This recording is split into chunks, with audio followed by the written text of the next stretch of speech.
پہلی بات تو یہ ہے کہ ہم تو خود چاہتے ہیں کہ فوکس مہنگائی پہ ہو، چونکہ حکومت کی نالائکی اور ناکامی اور نااہلی کا اس وقت سب سے بڑا ثبوت ملک کی معاشی بدحالی ہے۔ اور عام آدمی کی، آج بھی میں ایک جگہ گیا ہوا تھا تو واپسی پہ جب میں نکل رہا تھا تو نیچے ایک بزی جگہ تھی، وہاں پہ ہر بندہ، ہر دکاندار، ہر ڈرائیور، ہر ملازم جو ملا کہ جی اس حکومت سے نجات کب دلا رہے ہیں۔ تو ہم تو چاہتے ہیں کہ جو حکومت کی نالائکی ہے اور مہنگائی ہے اس پہ ڈیبیٹ ہو، لیکن یہ جو ثاقب نثار صاحب کی آڈیو کا معاملہ ہے، یہ ایک تھرڈ سورس کے ذریعے ایک بڑے مستند صحافی جنہوں نے آج تک کوئی ایسی غلط خبر نہیں دی، ان کے حوالے سے آئی ہے، اور انہوں نے کہا ہے کہ میں نے 2 مہینے اس کو ہولڈ کیا جب تک کہ امریکہ کے ایک مستند ادارے سے اس کا فورنسک آڈٹ نہیں کرا لیا۔ اور اس آڈیو لیک کے اندر جو الزام ہے وہ کسی عام شہری کے اوپر نہیں ہے، کسی کورٹ کے کلرک کے اوپر نہیں ہے،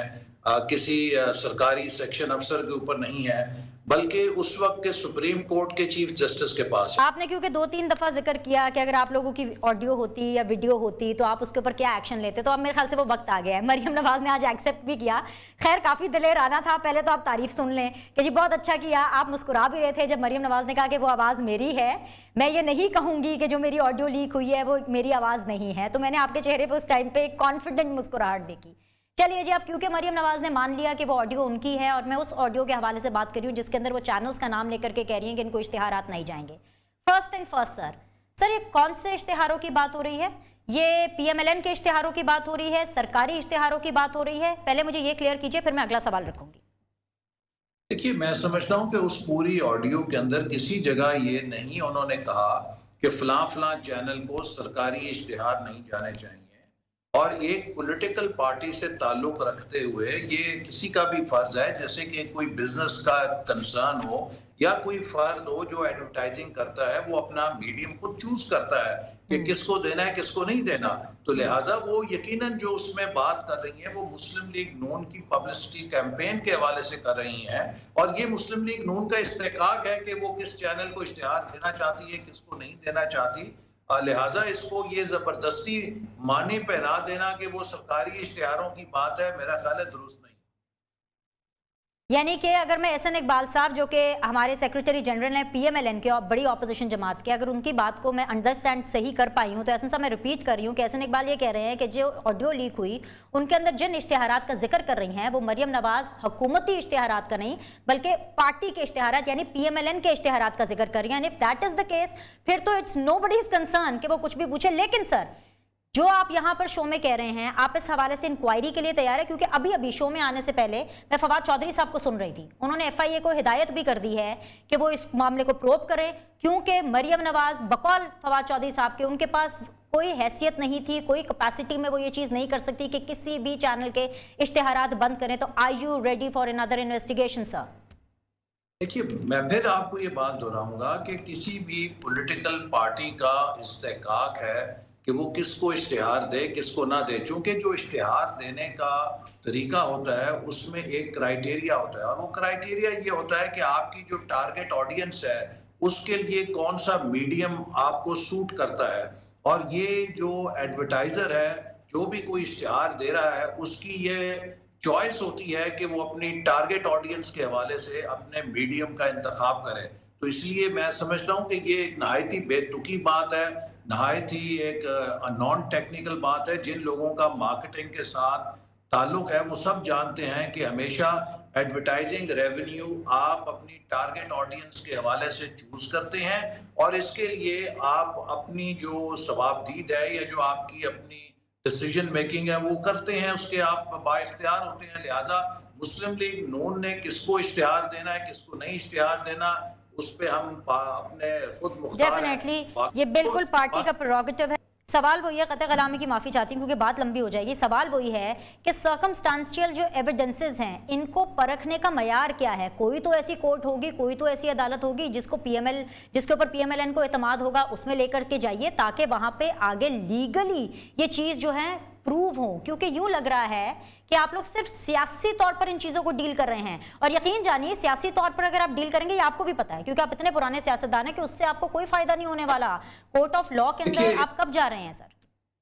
جی، میرے اس میں بات یہ ہے کہ ہمیں اس پہ سیاسی کوئی کرنے کی ضرورت نہیں ہے. ہم سب سمجھتے ہیں اور چاہتے ہیں کہ پاکستان کا جو نظام عدل ہے وہ کسی قسم کی کانٹروورسی سے بالاتر ہو. کیونکہ دیکھیے کسی ملک میں جب نظام عدل کمزور ہوتا ہے تو وہاں پر جتنے کمزور لوگ ہوتے ہیں یا جو لوگ مظلوم ہوتے ہیں ان کی طاقت ختم ہو جاتی ہے اور وہ ظالم کے رحم و کرم پہ ہوتے ہیں. ہمارے خلاف جتنے جھوٹے مقدمے بنے بالآخر ہمیں ریلیف عدلیہ سے ہی ملا. اور اگر عدلیہ مضبوط ہو تو پھر کسی میں یہ جرت نہیں ہوتی کہ وہ کسی کے ساتھ ناانصافی کرے. اس لیے کیونکہ اس سارے معاملے کا تعلق عدلیہ کے گرد ہے ہم سمجھتے ہیں کہ جتنی ذمہ داری ہماری ہے اس سے زیادہ شاید ذمہ داری خود عدلیہ کے ادارے کی ہے کہ جو اپنی حیثیت کو غیر متنازع رکھنے کے لیے ان تمام معاملات کی شفاف تحقیقات کرائے. دیکھیے اگر کسی محکمے کے حوالے سے کوئی شکایات منظر عام پہ آتی ہیں, اگر میں اپنی وزارت کا وزیر ہوں اور میری وزارت کے حوالے سے کوئی شکایات یا آڈیو لیکس یا کوئی بدعنوانی کی شکایات آتی ہیں تو یہ میری ذمہ داری ہے بحیثیت وزیر کہ میں اپنے محکمے کی جو تحقیقات ہیں کروں اور اس بات پہ لوگوں کو یکسو کروں کہ میرے محکمے میں ایسی کوئی بات نہیں ہے, اور اگر کوئی ایسی بات ہوئی ہے تو میں نے اس کے خلاف ایکشن لیا ہے. اسی سے میرے ادارے کی ساکھ اور اس کا اعتماد لوگوں میں برقرار رہے گا. لیکن میں یہ کہوں کہ نہیں جناب مجھے تو کوئی فرق نہیں پڑتا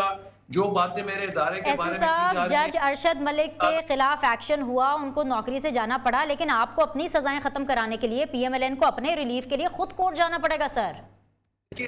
یہ آدھا انصاف ہوا نا. آپ مجھے بینش یہ بتائیے کہ اگر کوئی یہ کہے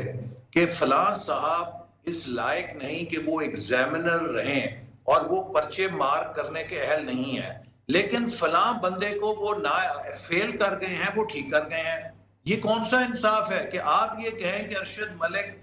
جو ہے وہ جج رہنے یا وہ ججمنٹ ایکسرسائز کرنے کے قابل نہیں ہے, وہ انصاف کرنے کے قابل نہیں ہے, لیکن وہ نواز شریف صاحب کو جو سزا دے گئے وہ بالکل ٹھیک دے گئے ہیں. تو یہ میں سمجھتا ہوں کہ جس وقت ارشد ملک صاحب کو عدلیہ سے برخاست کیا گیا تھا اسی قلم کے ساتھ نواز شریف صاحب کی وہ سزائیں بھی ختم ہونی چاہیے تھی جو ارشد ملک صاحب نے دی تھی, کیونکہ ان کے اوپر بھی تو یہی الزام تھا جو خود عدلیہ کی طرف سے بھی آیا. انہوں نے کہا مجھ پہ بھی دباؤ تھا اور جو ٹھیک تھا وہ سر آپ بن مانگے سب کچھ حاصل کرنا چاہتے ہیں. آپ کی بات سے انالیسس یہ نکل رہا ہے کہ آپ خود چاہتے ہیں کہ جو سپریم کورٹ ہے وہ از خود نوٹس لے. آپ خود یہ چاہتے ہیں کہ کیونکہ جج ارشد ملک کے خلاف ایکشن ہوا تو اب سزائیں بھی ختم ہو جائے. سر بن مانگے بغیر بچے کے روئے تو ماں بھی کھانا نہیں دیتی. آپ کس ڈگر پہ چل نکلے؟ یہ بن مانگے کی بات نہیں ہے. جس کی نظام میں کوئی غلطی ہوئی ہو اسی سے آپ توقع رکھتے ہیں کہ وہ اس کو درست کرے, کیونکہ پہلا موقع انہی کے پاس ہونا چاہیے کہ عدلیہ کے حوالے سے اگر یہ شکایات آئی ہیں ہم امید کرتے ہیں کہ عدلیہ ان کا نوٹس لے گی, اور اگر وہ نہیں لیتی تو پھر جو بھی ہمارے قانونی ماہرین ان کے حوالے سے ہمیں رائے دیں گے ہم اس کے اوپر ضرور عمل کریں گے. لیکن میں پھر یہ کہوں گا کہ اگر میں کسی ادارے کا سربراہ ہوں اور میرے ادارے کے بارے میں سنگین الزامات لگائے جائیں تو پھر یہ میری ذمہ داری بنتی ہے کہ اپنے ادارے کی ساکھ کو برقرار رکھنے کے لیے میں اس میں شفاف تحقیقات کے ذریعے لوگوں کو یقین دلاؤں کہ یہ یا جھوٹ پہ مبنی ہے, اور اگر یہ سچ تھی تو جو اس کا اس کے خلاف میں نے کارروائی کی ہے. چلیے